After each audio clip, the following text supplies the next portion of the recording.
Tonight, Q. Tonight on 11 at Large, we'll examine nature's deadliest storm, and we'll take a look at some of the most expensive items Toledo has to offer. These stories and more on 11 at Large.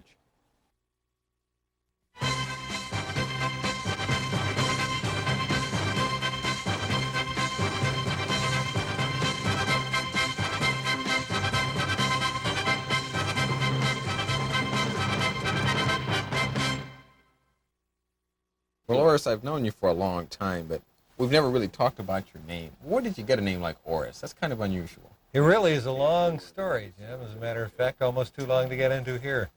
It came from back in the Depression days.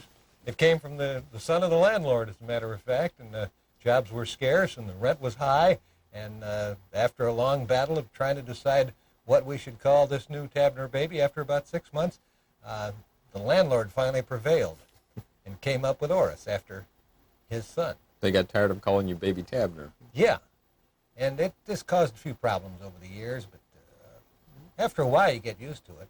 I had a long time trying to figure out why my parents would have 4 boys, and they'd call one Doug, one Jack, and one Joe, and the last one Orris.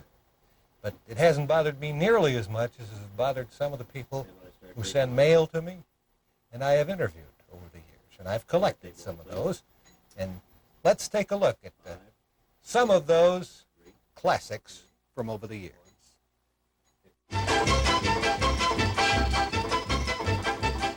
Well, Horace, I started racing one thing or another when I was 13. Orris? Well, Horace, I'm now an employee of Columbia Gas. Hold it. Okay, try it again. It's Orris. Oh, with an O. Orris. Yeah, okay. Damn, I got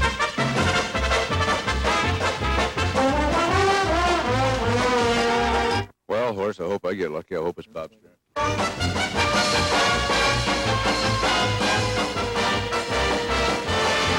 That's right, Orvis. It's a funny thing. Last year we played enough games to get in. This year we...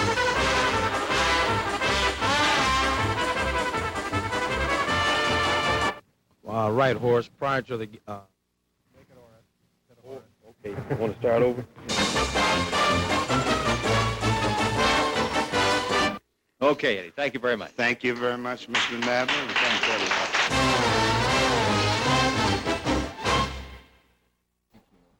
We still don't know very much about tornadoes, but what we do know is enough to give us a healthy respect for nature's deadliest storm. This is the tornado season, and Joe Ashton has assembled some spectacular footage of tornadoes and fills us in on what would happen if we were hit by one. Just the word frightens people. Yet when we see reports of a tornado in Kentucky or southern Ohio or Indiana, we are strangely uninvolved. They always happen somewhere else. This is Toledo on any afternoon in the spring. A tornado watch has been issued and has been in effect for about an hour. Thunderstorms are moving in, and then it happens.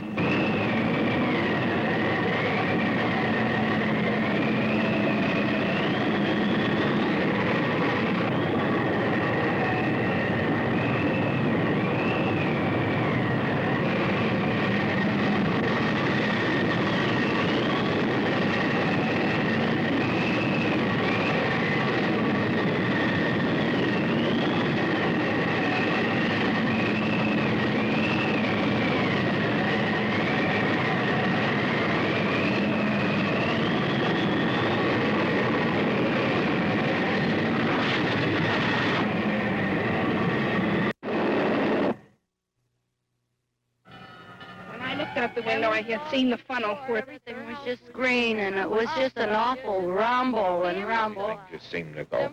The whole house just collapsed down around us. After that, I just dove under the desk up there, and it hit. The ceiling went off. And a minute, 2 minutes later, everything was over. I ran out to the And then when I got up, I was wringing wet, and my hair was so full, and my mouth was so full, and my eyes were so full of insulation. And I looked at my husband and I said, "We're alive." Are you a survivor? Did you use the time provided to you by the Tornado Watch to move to a place of safety? I hope so. If you didn't, perhaps a discussion of how a tornado forms will help. Tornadoes are swift and savage storms made up of winds rotating at very high speeds, usually in a counterclockwise direction around a central point. These storms normally do not last very long and are usually visible as a vortex or funnel hanging down from the base of a cumulonimbus cloud. Occasionally, a tornado is not visible until it is on the ground. The funnel and the air surrounding it have become filled with dirt and debris. For many years, it was thought that all tornadoes were made up of a single vortex or funnel. However, as the years passed, evidence continued to mount that suggested some tornadoes are made up of two or more suction spots, tornadoes within the tornado, so to speak, rotating around a central point. This concept was advanced by several researchers, and finally, during the great tornado outbreak of April 3, 1974, a tornado was filmed near Xenia, Ohio, which contained in the vortex at least 4 suction spots, all rotating individually and rotating around a central point. In other words, the tornado was made up of 4 smaller tornadoes or suction spots. Researchers dealing with tornadic storms have determined there are at least 3 cyclonic features present in some of them. First is the tornado cyclone, which may be quite large, 3 to 5 miles, and represents the large-scale wind flow around and into the tornadic thunderstorm cell. Second is the actual tornado, which is produced by the tornado cyclone. The tornado may consist of only one funnel or vortex, or in some cases, it may consist of several funnels, which are called suction spots.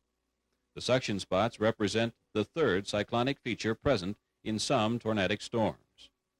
Most tornadoes occur in association with severe thunderstorms, and most likely form in the clouds several thousand feet above the Earth's surface. It now appears that the cyclonic spinning motion of the tornado extends from the bottom of the funnel all the way to the top of the thunderstorm. Severe thunderstorms and associated tornadoes occur in many different types of weather situations.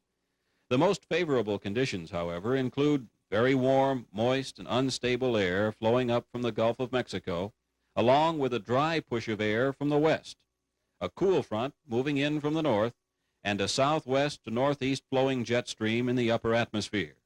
These ingredients can combine to produce a few tornadoes or a major outbreak which can spread death and destruction over wide areas. Quite often, only one tornado may accompany a severe thunderstorm, but on occasion, 2 or more tornadoes may be associated with the same parent thunderstorm. In other words, as the thunderstorm moves along, a tornado may form, last for a while, and then dissipate or go back up into the cloud. Then, at some point further along, another tornado will drop down from the same thunderstorm and go through the same process.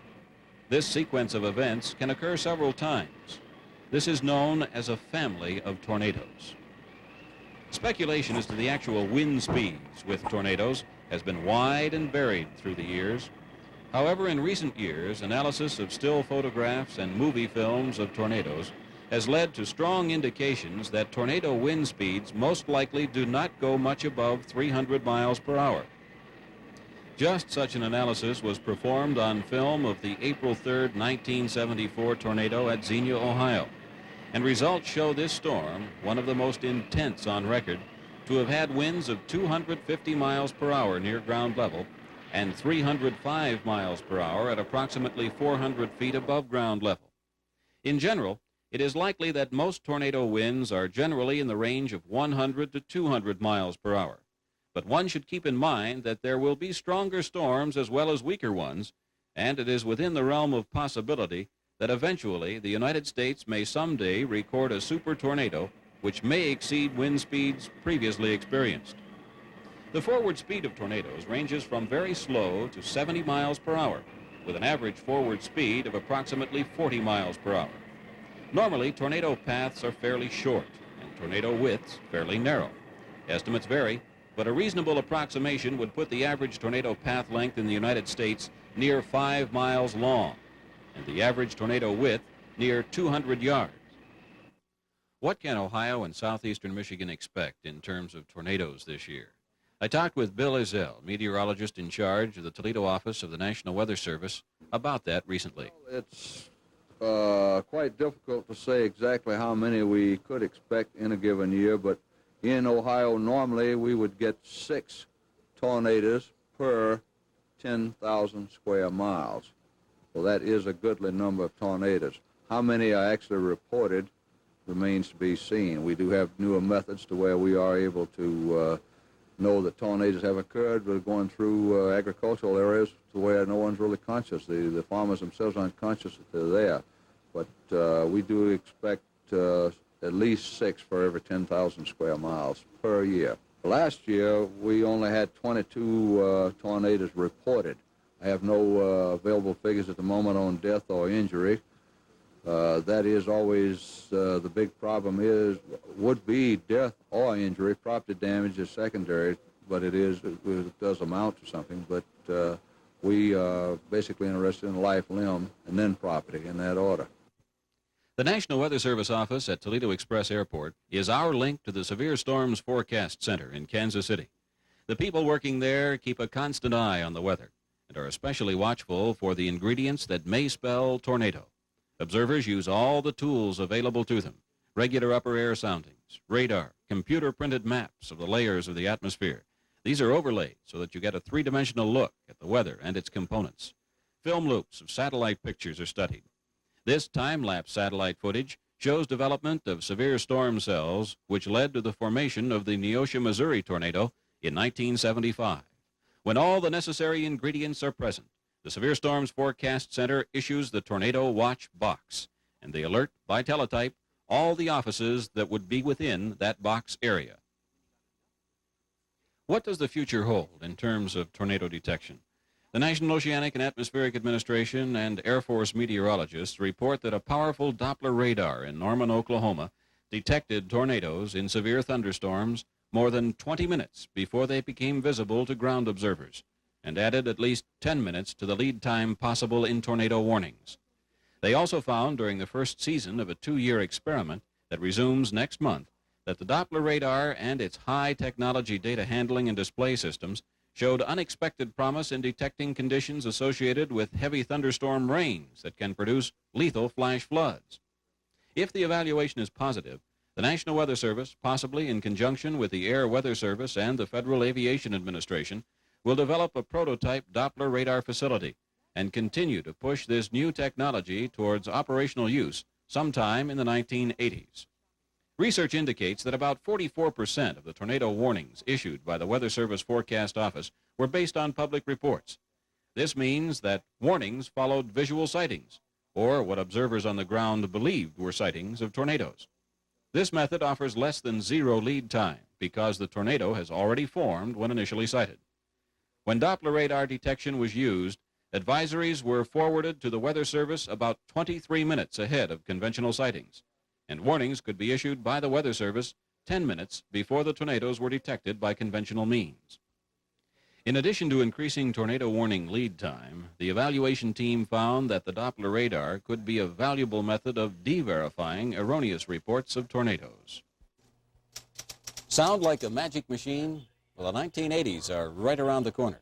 But this is 1978, and still the only reliable magic machine we have is the human eye. Every year, Merle Kackenmeister heads a network of trained volunteer spotters. Their system of communication, amateur radio. Your next question is, why do we need spotters? Well, I'll answer that by sharing with you Alan Pearson's theory on tornadoes. Alan Pearson is head of the Severe Storms Forecast Center in Kansas City, and he's widely known as Mr. Tornado. He breaks down tornadoes into 3 classes: the mini, the medium, and the maxi. The medium tornado, 60 out of 100 tornadoes could be classified as minis. The tornado may travel a half a mile on the ground, causing damage along a 100-foot path. They last for only a few minutes and generally contain winds of 100 miles per hour or less. 40 out of 100 tornadoes could be classified as medium tornadoes. The medium tornado can cut a path 400 feet wide and 10 miles long. They can last up to 20 minutes. The winds range from 100 to 150 miles per hour. Radar is sometimes useful in detecting these storms. 5 or 10 out of 100 tornadoes may be classified as the maxi or killer tornado. The path width, 1.5 miles, although a quarter of a mile is more typical. The path could be 200 miles long, although 20 is more typical. The maxi can last up to 3 hours, with winds in excess of 150 miles per hour.